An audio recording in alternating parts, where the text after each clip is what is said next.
time for everybody involved as the race is just moments away.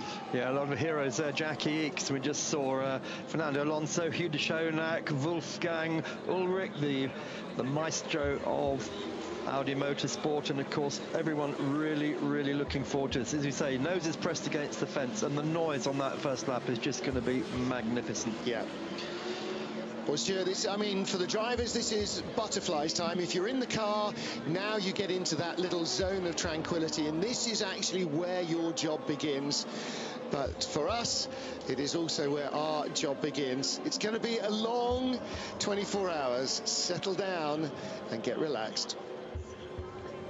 It's reasonably humid, but it does dry out the track pretty quickly. So, you know, do you change or don't you? It was a big debate going on. Well, this is always the big roll of the dice, and you tend to find the more confident, more experienced professional. Toyota is on a wet weather groove tyre. Oh, now there's Rebellion with not what seems to be an on-come-on problem. That'll be about the third car. We saw that happen to the Toyota. The door popped open in the practice, and he had to come in and get. Benoit Trullier, they're just saying. Still finding it quite difficult, the conditions, for some reason. I don't know why I'd be saying that. Look at this great shot of the Corvette running on those ACO blue and yellow curbs. It's a great slow-mo shot. Yeah, some parts of the track can get a little bit greasy at some parts, like especially into Arnage, the break-in area, which you think is just a normal 90-degree corner, but it's one that can catch anyone out.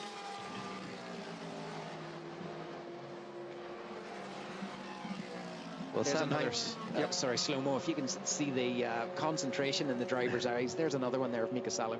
Yeah, that's lovely, isn't it? And then Julian Schell on board. He changed. That's the Pegasus car. And they're in the number 8 car then. Welcome back here into the times up. The prototypes are monstering them lap after lap. Here we go again on the screen. You know, nearly all four wheels, certainly the inside too, and look like the outside rear even as well, in the air on the number 1 Audi there. And we're not going to see if this leads to eventual failures until much later on in a race, but I'm really surprised to see that they're taking these kind of risks so early on. Well, they've tech crew, they're a great bunch of guys, the Pro Speed guys that run it. It's a new car for them this morning as well. The other car was destroyed in an accident on Thursday night, so really unlucky for them. I hope they really do have another 17 hours of uninterrupted driving. So we're looking at close-ups of drivers here in the sunshine and their helmets, and we've just had a tweet, Stuart, about something to do with the helmet with Brendan Hartley. Yeah, we're going to have a chat with Brendan Hartley now, then we're going to talk about him. And has just tweeted a picture of an in-car shot of Brendan, and it does look like he's done that stint with his helmet unstrapped, because obviously when he was reversing the car, he never got out, he never towards the driver, just keeps that cockpit temperature nice and low. Alex in Pretoria there, he does seem to have the front wheels both pointing the right direction, doesn't he? So hopefully he can get himself back. Nice replay there of something flying off the number 12 car. That's the Matthew Besh Rebellion. But Alex in Pretoria, you know, this is a guy who's been around a lot, hasn't he? He has only had one participation at Le Mans, but he came here as the Carrera Cup Asia champion, and he's had most of his racing's been done in the Far East. It never fails to disappoint. It's always tight, it's always competitive, and those guys are really going at it hammer and tongs. At the moment, it's advantage Aston Martin, but only by 9/10 of a second back to Richard Westbrook in the Chevrolet, and then back from him is Giancarlo Fisichella in the number 51 Ferrari. I'd just like to drop a name, Clang, and say I had dinner with Giancarlo Fisichella last night. I'd like to, but it's not strictly true. He was in the same restaurant.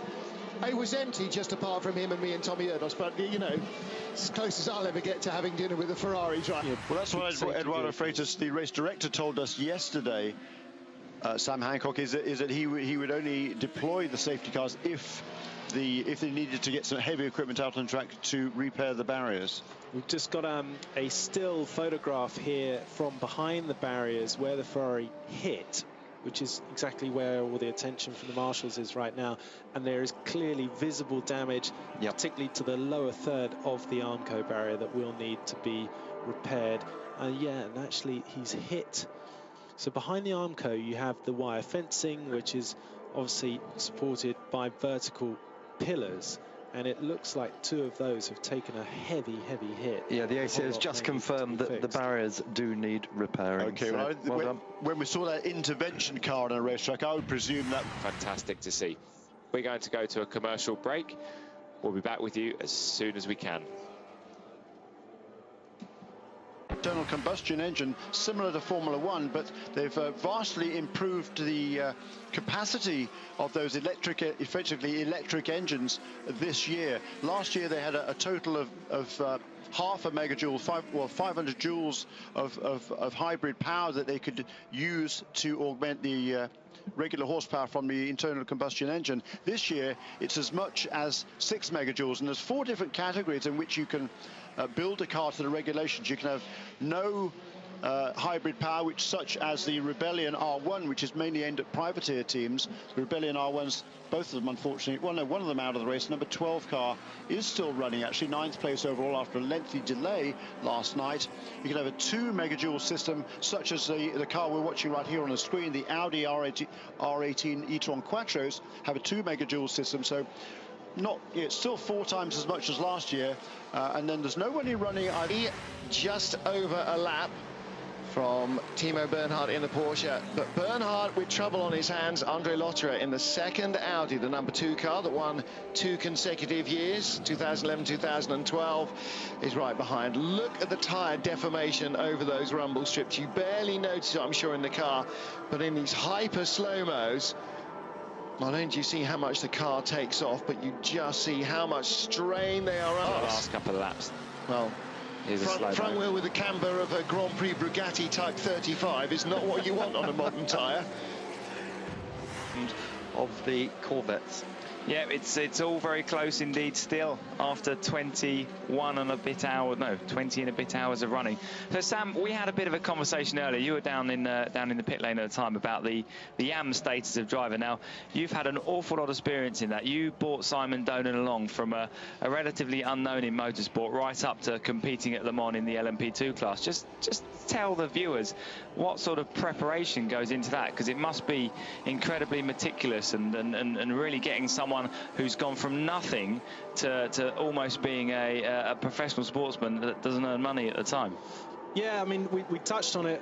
We didn't finish yeah, looked like he did what so many others have done before him, which is come hurtling through the fast right-hand opening part of Indianapolis, brake a little late, possibly a little offline, and just go straight on. More often than not, you've got the inside left locked and smoking away because the circuit falls away as it goes into a heavily banked, heavily cambered left-hand apex in part 2 of Indianapolis, and the front tires go, the inside front goes light, and it just ignores your steering request if you carry a couple of Ks too much into that corner. Yeah, we've seen several cars into that gravel trap, haven't we, during this race? I spoke 2 or 3 hours ago now with Pierre Arret, who buried his car number 70. But with the same race engineer, Lena Gade. I mean, those four people are going to just create history, aren't they? How do they do it? They just seem to just pull it out of the bag time and time again, and it's quite often, at least for the first part or the first half of the race, the less fancied car. And I mean, frankly, at the beginning of this race, who'd have fancied an Audi, any of the Audis? Well, I would actually, because I actually picked, yeah. No, I did. Well, we had a sort of sweep next door, and we had to pick the winners in each of the 4 classes, and I think I'm actually doing fairly well on that. But I did actually pick this number 2 car, and purely down to reliability. But we're coming out with are we going out to the pit lane or a break? Break. We're in to 15 minutes time. Oliver Turvey, I'm pretty sure it might be even less than that actually. I forgot to write down what time it was that the number 46 car came in last time, but I'm pretty sure Ollie Turvey also will need a splash before the end of the race. But Turvey has been pulling away from Bardet now that the margin between the first and second cars in LMP2, in their 5th and 6th place overall now, so excellent effort by both of those teams, is 16 seconds. And when they came out of the pits, 25 minutes ago, a bit more than that perhaps, it was a second and a half between the 2 cars. So Oliver Turvey has gradually increased that gap, and he really has done a fine job.